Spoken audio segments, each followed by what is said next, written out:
You know, and some of you may not. I'm a huge Joker fan myself, and well, I just saw this. Jinkies. That was not good. I had a couple friends of mine see this movie before I did, and they all hated it. And I'd already seen a lot of the buzz online about it not being very good. But hooey!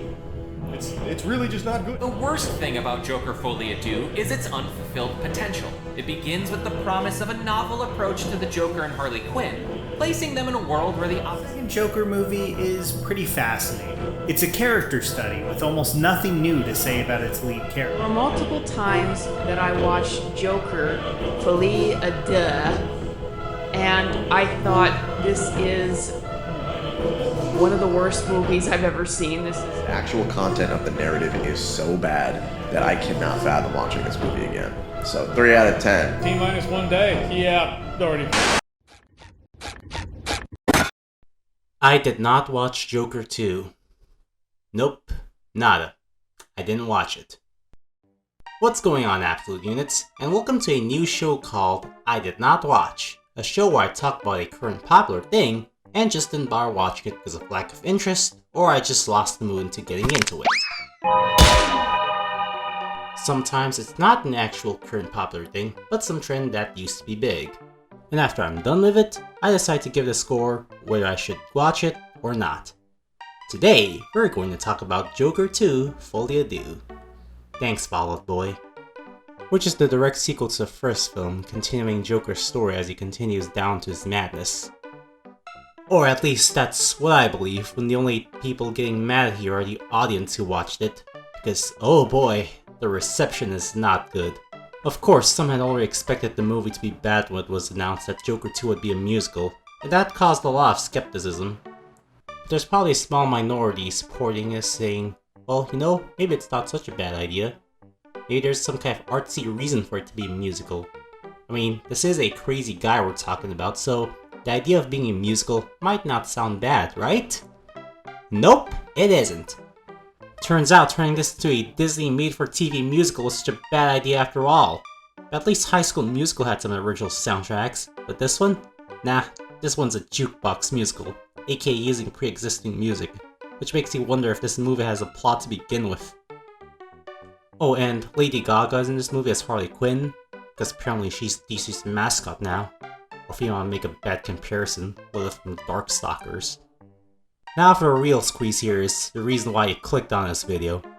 And it's that why I did not watch Joker 2. And the answer here is... I didn't watch the first movie. That's it. I didn't watch the first movie. That's really the reason why I didn't watch Joker Folie Deux. Because I never watched the first movie. So yeah, despite this movie being a cultural phenomenon, becoming the highest grossing R-rated movie of all time, I was not one of the people who gave my money to it since I was already invested in one superhero franchise. Why should I watch another? Oh wait, Endgame was released on May, was it? But Thunder Unit, if you didn't watch the first movie, why are you making this video? Shouldn't this mean that this video should be called I Didn't Watch Joker 1 and 2? Yeah, you're right. I could've, but I did have plans to watch it if I have the chance, but considering that this is a direct sequel, it pretty much destroyed any reason for me to watch the first film. Sure, I have seen clips and comments in my spare free time whenever I get bored, but you know what? Even if I somehow purposely spoil myself to a movie that I was never interested in, I still pretty much might have a chance where I could watch the full movie one day and say, yeah, this definitely belongs in my top 100 or top 200 movies of all time. But then they release a dogshit sequel that tarnishes everything on what made the first movie so good. So instead of just watching it and wasting my money or even pirated it, I would probably just collect and find clips and story details online and recreate it through my mind based on personal interpretation. Regardless, you have to remember, when the first Joker movie was made, it was announced as an origin story movie. And one of the things that make Joker a fascinating character is that he has so many origin stories that he doesn't even remember which one is the real one. And they're probably not even canon. It actually adds more mystery to him.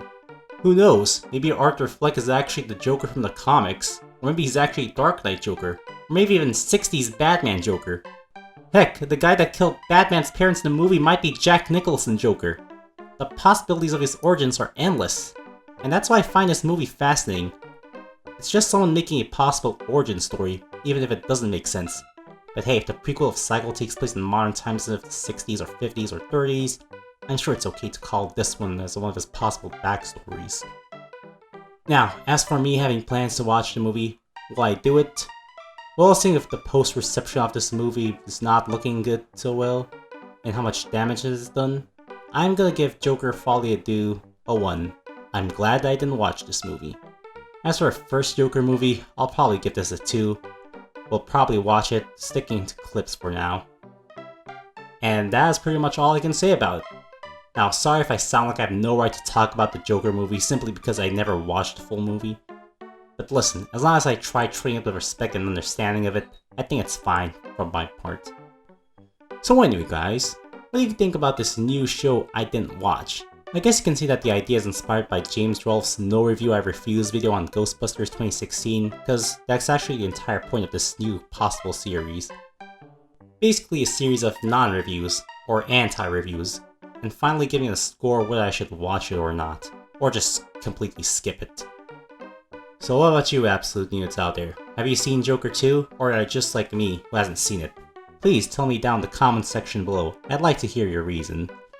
Now if you'll excuse me, I'm going to watch Transformers 1, even though I'm no Transformers fan, because if I don't watch it, the whole world is gonna blame me for being responsible for creating a box office failure. Let's just hope the sequel's better, if they know what they're doing. Well, guess that's all for now. Tune in next time for my next episode, I did not watch Kung Fu Panda 4. Make sure to hit that subscribe button so you might get notified when I actually make that video, if that is. Anyway guys, this is Cinderate, logging off until next time. Oh, and one more thing. I just realized I've reached 300 subscribers now, so thank you guys for your support. So consider this as a special video. Thanks guys.